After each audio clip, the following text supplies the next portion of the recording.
আসসালামু আলাইকুম, কেমন আছেন সবাই? গত 3 দিন টানা জার্নি করছি, শরীর প্রচণ্ড ক্লান্ত, তাই আজকে সকালে বের হতে পারি নাই। ইনশাল্লাহ আগামীকালকে থেকে আবার বের হব। তবে আমরা যে কাজটা করি, যেহেতু আপনাদের একটা আপডেট দরকার, বা অনেকে আমাদেরকে রিকোয়েস্ট করেন যে বাজারে যদি নাও যান তাও আমাদেরকে একটা বাজারের আপডেট দিবেন, তা আমরা সেই হিসেবেই আজকে বাজারের আপডেট দেওয়ার চেষ্টা করব। আজকে ফরিদপুর জেলার নগরকান্দা উপজেলার রসুলপুরে ছিল হাটবার।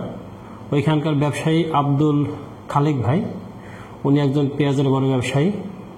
ওনার কাছে ফোন দিলাম, তা উনি বলল যে বাজারে পেঁয়াজের আমদানি একবারেই কম, আর দামটা মোটামুটি ভালো। সেটা বেসন পেঁয়াজ বলেন আর খাবার পেঁয়াজ বলেন, দুইটা একই অবস্থা। বেসন পেঁয়াজটা আছে 2200, 2300 থেকে 2500, 2600, 2700 পর্যন্ত, আর খাবার পেঁয়াজটা আছে 2400 থেকে 2600 পর্যন্ত। তবে বেসন পেঁয়াজটার কথা প্রথমে বলি। বেসন পেঁয়াজ কিন্তু সাইজের উপর নির্ভর করে দাম।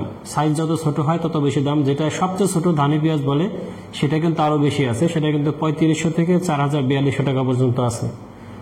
আর বেসনের মধ্যে আরেকটা যেটা আছে মাজলা টাইপের, যেটা দিয়ে মূলত কদম করে বা বীজ করে, সেটার দামটা একটু কম, সেটা কিন্তু 2200 থেকে শুরু। আর যেগুলা দিয়ে মুড়ি কাটা করে সেগুলা কিন্তু 2400, 2500 এরকম আছে সাইজ ভেদে। তবে দামটা গত কয়েকদিনের তুলনায় কিন্তু একটু ভালো, বিশেষ করে বেসন পেঁয়াজের ক্ষেত্রে। আর খাবার পেঁয়াজ সেটা কিন্তু প্রতিনিয়ত একটু একটু করে বাড়ছে। তবে হ্যাঁ, আমদানি কিন্তু বাজারে একদমই কম, বাজারে মালের সরবরাহ বেশ কম। এভাবে যদি চলে, সরবরাহ একটু কম থাকে, তাহলে আশা করি দামটা আর একটু বাড়তে পারে। তবে আপনাদের কাছে রিকোয়েস্ট, সরবরাহ যেভাবে কম করছেন ভালো কথা, কিন্তু দামটা 2700, 2800 এরকম হওয়ার পরে আপনারা আবার একটু সরবরাহ স্বাভাবিক করবেন। তা না হলে কিন্তু বাইরে থেকে এলসি চলে আসলে দাম কিন্তু আবার পড়ে যাবে। সেক্ষেত্রে আপনাদের কাছে সবসময় বলি যে সরবরাহ স্বাভাবিক রাখবেন। দাম একটু বেশি হলেও সরবরাহ স্বাভাবিক রাখবেন, কম হলেও স্বাভাবিক রাখবেন। কৃষক ভাইরা দেখি যে যখন দাম বেশি বাড়ে তখন কিন্তু সরবরাহ একদমই কমিয়ে দেয়, ভাবে যে বুঝি দাম আরও বাড়বে।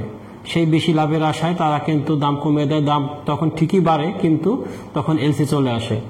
আবার যখন দাম একটু কমতে থাকে তখন কৃষক ভাইরা বুঝে, এই বুঝে দাম কমে গেলে আর কখনো বাড়বে না, সেই ভয়ে তারা কিন্তু প্রচুর পেঁয়াজ আমদানি করে, তখন দাম আরও পড়ে যায়।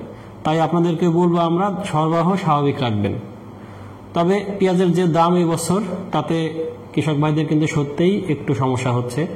আর বিশেষ করে এবছর আরেকটা বিষয় আমরা খেয়াল করছি যে বীজের দাম কিন্তু তুলনামূলক প্রথম দিকে বেশি ছিল। আর আমরা সবাইকে বলছি যে আপনারা কেউ বীজ নিয়ে আতঙ্কিত হবেন না, যখন বীজ বাজারে আসবে তখন স্বাভাবিকভাবে কিনবেন, দেখবেন বীজের দাম স্বাভাবিক থাকবে। এ পর্যায়ে এসে কিন্তু বীজের দামটা কিন্তু বেশ একটু স্বাভাবিক, অনেকটাই অনেক কোম্পানি আছে যারা বীজের দাম কিন্তু কমিয়ে দিছে।